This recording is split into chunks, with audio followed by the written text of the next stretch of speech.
నమస్కారం. ఒక్క క్షణం ఆగండి. ప్రశాంతంగా ఊపిరి పీల్చుకోండి.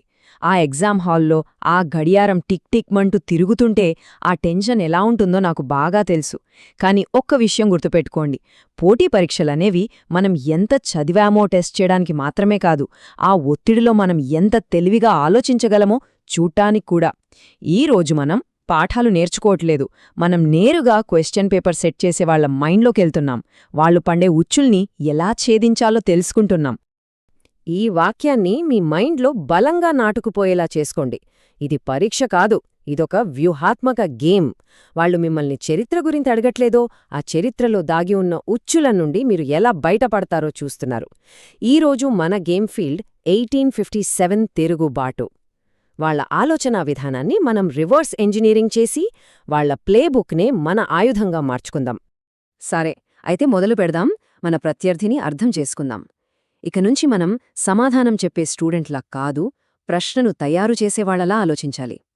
వాళ్ల లక్ష్యం ఒక్కటే, మిమ్మల్ని కన్ఫ్యూజ్ చేయడం, చిన్న చిన్న ట్రిక్స్తో తప్పుదారి పట్టించడం.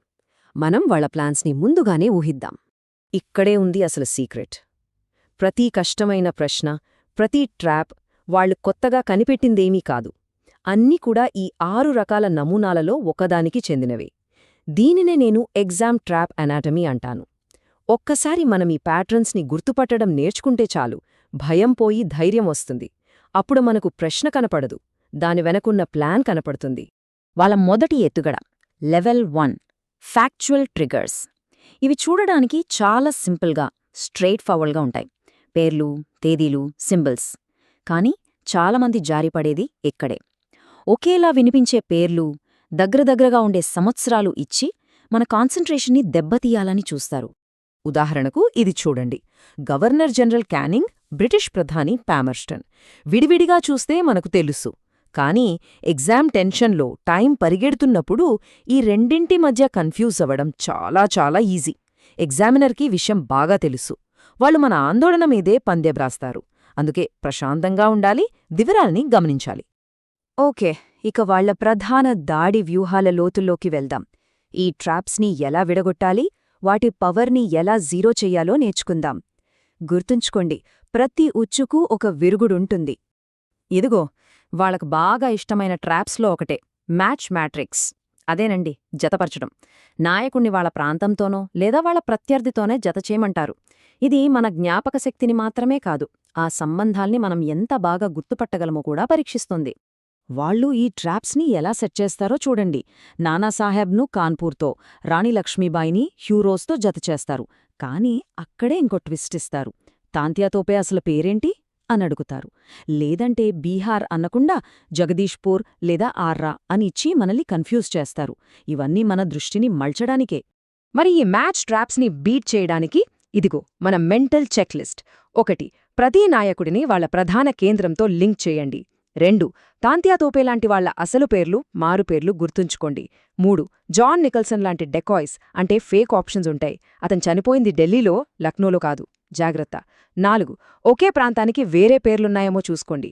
ఈ చెక్లిస్ట్ ఫాలో అయితే ఈ కష్టమైన ప్రశ్న మనకు బోనస్ మార్క్ అవుతుంది. Next trap chronology confusion. ఇక్కడ వాళ్లు కేవలం తేదీలు అడగరు, జరిగిన సంఘటనల ఆర్డర్ని అటు ఇటు మార్చేస్తారు. దీని వెనుక ఉద్దేశమేంటంటే ఆ సంఘటనల మధ్య ఉన్న కారణఫలిత సంబంధం మనకు అర్థమైందా లేదా అని టెస్ట్ చేయడం. ఇది కథను అర్థం చేసుకోవడం గురించి, డేట్స్ బట్టి పట్టడం గురించి కాదు. ఇది ఒక క్లాసిక్ ట్రాప్ పాయింట్. చాలామంది మంగళ్ పాండే అనగానే ఎమోషనల్గా కనెక్ట్ అయిపోయి బ్యారక్పూర్ని తిరుగుబాటు ప్రారంభం అనుకుంటారు. కానీ అది కేవలం ఒక నిప్పురవ్వ మాత్రమే. అధికారికంగా ఒక పక్కా ప్లాన్తో తిరుగుబాటు మొదలైంది మీరట్లో. ఎగ్జామినర్ మన ఎమోషనల్ ఆన్సర్ కోసం చూస్తాడు, కాని మార్కులు మాత్రం ఫ్యాక్చువల్ ఆన్సర్కే పడతాయి. వచ్చేసింది అందరినీ ఇబ్బంది పెట్టే ప్రశ్న.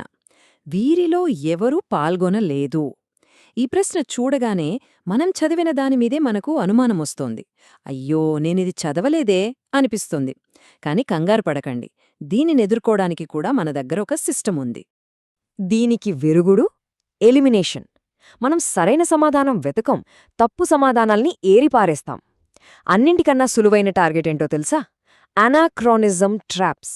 అంటే కాలానికి సంబంధం లేని ఆప్షన్స్. వాటిని గుర్తించడం వల్ల తప్పు ఆన్సర్స్ని చాలా ఫాస్ట్గా తీసేయొచ్చు. మన టైం కూడా బాగా సేవ్ అవుతుంది.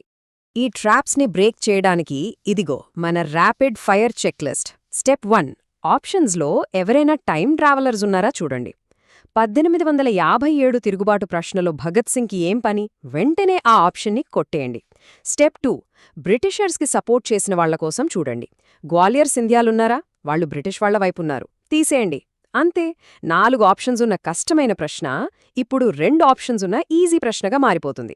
సంఘటనల గురించి అడిగిన తరువాత ఎగ్జామినర్స్ వాటి ఫలితాల మీద ఫోకస్ చేస్తారు. తిరుగుబాటు తరువాత సిస్టంలో వచ్చిన అతిపెద్ద మార్పు ఏంటి? సింపుల్.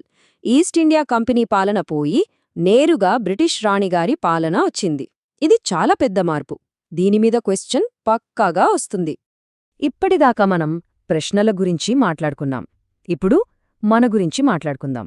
ఆ ఎగ్జామ్ రోజు మన స్ట్రాటజీ ఎలా ఉండాలో చూద్దాం. ఇది కేవలం సబ్జెక్ట్ గురించి కాదు, మన సమయాన్ని, మన శక్తిని, మన ధైర్యాన్ని మేనేజ్ చేసుకోవడం గురించి. ఈ మాట బాగా గుర్తుపెట్టుకోండి. మనం అక్కడికి వెళ్లేది ప్రతి ప్రశ్నకు సమాధానమిచ్చే హీరో అవ్వడానికి కాదు, మన స్కోర్ని పెంచుకోవడానికి. అంటే ఏ ప్రశ్నలతో ఫైట్ చేయాలో, ఏ ప్రశ్నలను చూసి తెలివిగా పక్కకు తప్పుకోవాలో మనకు తెలిసి ఉండాలి. దీన్నే మనం స్ట్రాటజిక్ ట్రియాజ్ అంటాం. ఈ ప్లాన్ చూడండి. మన ఫస్ట్ టార్గెట్ అటెంప్ట్ జోన్. ఇవి మనకు ఖచ్చితంగా తెలిసినవి. తర్వాత ఎలిమినేట్ అండ్ గెస్ జోన్. ఇక్కడ మనం తెలివైన రిస్కులు తీసుకోవచ్చు. కానీ ఆ స్కిప్ ట్రాప్ జోన్ ఉంది చూసారా? అది చాలా ప్రమాదకరమైంది. అది మన టైంని తినేస్తుంది, మన కాన్ఫిడెన్స్ని చంపేస్తుంది. ఒక ప్రశ్నను వదిలేయడం ఓటమి కాదు, అది గెలుపు వ్యూహంలో భాగం.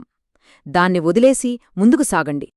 సరే, ఇప్పటిదాకా మనం నేర్చుకున్న టెక్నిక్స్, స్ట్రాటజీస్ అన్నింటినీ కలిపి ఒకే ఒక పవర్ఫుల్ టూల్గా మార్చేద్దాం.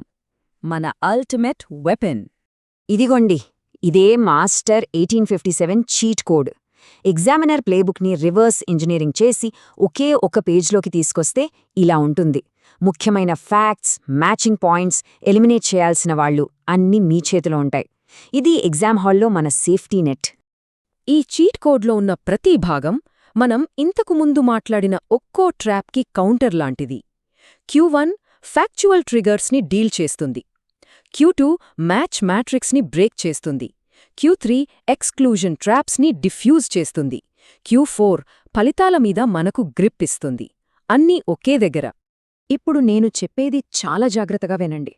అసలైన బలం ఈ చీట్ షీట్లో లేదు. ఏ టాపిక్కైనా సరే ఇలాంటి చీట్ షీట్ను స్వంతంగా తయారు చేసుకోగల ఆ పద్ధతిని నేర్చుకోవడంలో ఉంది. ఈ ఆలోచనా విధానం మిమ్మల్ని ఏ సబ్జెక్ట్లోనైనా కంట్రోల్లో ఉంచుతుంది. ఇది సమాచారాన్ని చదవడం కాదు, దాన్ని జయించడం. ఇప్పుడు ఎగ్జామినర్ ప్లేబుక్ మీ చేతిలో ఉంది. వాళ్ల ఎత్తుగడలు మనకు తెలుసు. ఆ ఒత్తిడిలో ప్రశాంతంగా, వ్యూహాత్మకంగా ఎలా ఉండాలో మనకు తెలుసు. ఇప్పుడు మీరు కేవలం ఒక అభ్యర్థి కాదు, ఒక స్ట్రాటజిస్ట్. సో ఇక మీరు నైపుణ్యం సాధించబోయే తర్వాతి సబ్జెక్ట్ ఏది? వెళ్ళి సాధించండి.